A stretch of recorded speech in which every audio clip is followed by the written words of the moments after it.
O Vasco anunciou de forma oficial a demissão de Álvaro Pacheco e Pedro Martins pelas suas redes sociais. A saída de Álvaro Pacheco não só inclui a ele, mas também inclui os 3 membros da sua comissão técnica, e com isso o Vasco passa a ter novas lacunas no seu time de futebol, para além, claro, das lacunas que a gente sabe que existem dentro de campo.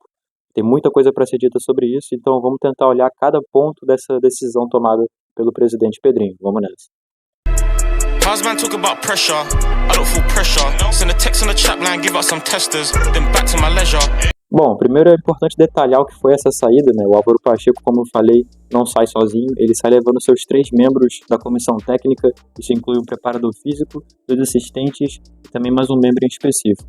Já no caso do Pedro Martins, tem um diferencial em relação à saída do Álvaro Pacheco, que foi em efeito imediato, isso é, ele não ocupa mais o cargo de treinador, isso é uma decisão já feita. No caso do Pedro Martins, ele ainda continuará trabalhando pelo clube por algum tempo, fazendo uma espécie de processo de transição para o novo diretor que for vir, que ainda não se sabe quem é, ainda não se tem especulação e nem sequer informação sobre isso. Sobre a saída do Pedro Martins, é importante detalhar o que foi trazido pelo jornalista Vene Casagrande, que ele só decidiu sair por conta do fato de que havia sido tomada a decisão da demissão do Álvaro Pacheco, que desagradou a diretoria do futebol do Vasco, chefiada pelo presidente Pedrinho, e principalmente após a derrota por 2-0 para o Juventude pelo Campeonato Brasileiro, que parece ter sido ali a gota d'água, vamos botar assim. O Pedro foi contra essa saída, ele não acredita que 4 jogos sejam suficientes para poder pautar a demissão de Álvaro Pacheco, e por conta disso ele entregou ali o seu cargo. Para a próxima partida, quem estará na beira do gramado será Rafael Paiva, mas para o futuro do clube, né, para um médio prazo, vamos colocar assim, já se tem especulação de quem seria esse treinador. E essa pessoa é uma figura antiga do Vasco, que é o Ramon Dias. Quem traz essa informação é o Hernan Castilho, da Rádio Continental, lá da Argentina. E segundo ele reporta, o Vasco já teria procurado tanto o Ramon quanto Emiliano Dias para poderem voltar ao Vasco da Gama. Sobre essa iminente volta, possível volta, é legal detalhar que ela seria apenas no âmbito moral, porque legalmente ainda são contratados do clube com contrato em vigência e inclusive recebendo salário em dia, segundo reporta o próprio Hernan. Sendo esse o caso, deles voltarem, seria uma decisão no mínimo estranha, né? Porque, enfim, foram praticamente despachados do clube e de repente são convocados para voltar no primeiro momento de fraquejamento do futebol. A minha opinião sobre a saída do Álvaro é que ela era necessária, e eu acho até que num tempo oportuno, porque a gente sempre trabalha em cima da máxima de que precisa que o treinador tenha amostragem para poder tomar a decisão sobre a permanência ou saída dele. 4 jogos não costuma ser uma amostragem suficiente para a maioria dos casos. Mas no caso do Álvaro Pacheco, eu acho que o que pode definir o trabalho dele pelo Vasco é a involução, diferente do que ele falou, que é a evolução. Eu vejo no completo oposto. Então, mediante isso, eu acho que é válido dizer que sim, a demissão foi correta, foi acertada. O tempo para a escolha dela, eu acho também que foi importante, porque o próximo jogo do Vasco vai ser em casa, o que tende a trazer um pouquinho mais de tranquilidade para o Rafael Paiva, ou para seja quem for que for comandar, a princípio o Rafael Paiva, né? E, lógico, pensando também que mais à frente o Vasco terá uma sequência de jogos bem difíceis no campeonato. Então é importante que, independente de qual ideia de jogo esteja estabelecida para ser executada, ela esteja bem definida já esteja forte, digamos assim, para o Vasco sofrer um pouco menos do que se espera nesses desafios mais difíceis pela luta da escapatória da zona de rebaixamento do Campeonato Brasileiro.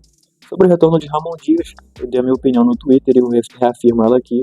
Eu acho que, falando do que ele entrega como técnico, é muito importante e é muito positivo.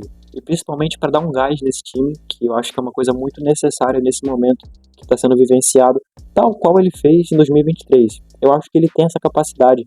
Eu nem acho que de repente o time comece a pontuar loucamente, mas pare de desperdiçar tantos pontos bestas, como fez com o Juventude, como fez com o Palmeiras ou com o Flamengo. No caso do Flamengo, acho que não só desperdiçar ponto, mas evitar uma goleada histórica, né? 6-1, marcante pra caramba, enfim. Acho que com o Ramon as coisas tendem a ficar um pouquinho mais sólidas. Sobre o Rafael Paiva, eu dei a minha opinião no vídeo de hoje mais cedo, de ontem mais cedo, não sei quando esse vídeo vai ao ar, mas assim, eu sou contra o Rafael Paiva novamente ser acionado, porque ele não é treinador para time profissional. Isso aí não é culpa dele, não é que ele seja ruim, incompetente, é porque não é para isso que ele foi contratado. Ele nem tem idade para ter essa competência toda, vamos botar assim, e vai servir para queimá-la. Eu vejo dessa forma, mas como não tem muitas opções, eu acho que não tem muito para onde recorrer. Eu só espero que a decisão pela definição do treinador seja rápida para que o Rafael não tenha que se queimar mais uma vez, assim como foi na primeira passagem dele aqui, na saída do Ramon Dias.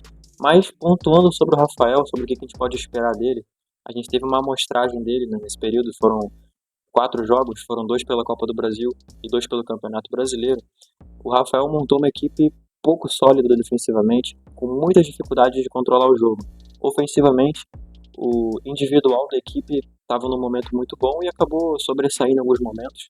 Mas, por outro lado, o mental da equipe era muito fraco. Tão fraco quanto, ou até mais, do que com o Álvaro Pacheco. Então, acho que, enfim, não dá para esperar um Vasco muito competitivo no sábado contra o São Paulo. Até porque, já adiantando a minha opinião sobre o jogo, São Paulo vinha de uma sequência de 13 jogos invictos no Campeonato Brasileiro e Copa do Brasil, Libertadores, enfim. Quebrou essa sequência na última quarta-feira, quando perdeu em casa para o Cuiabá.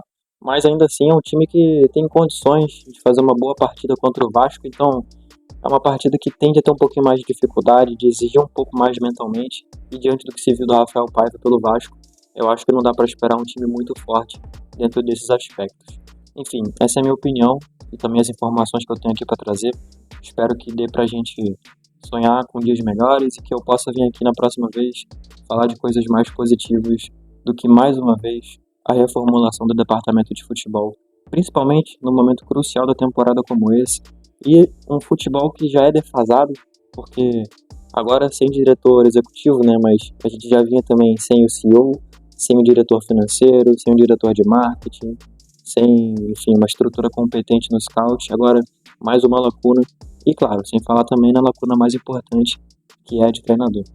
Enfim, fico por aqui, forte abraço a todos e até a próxima.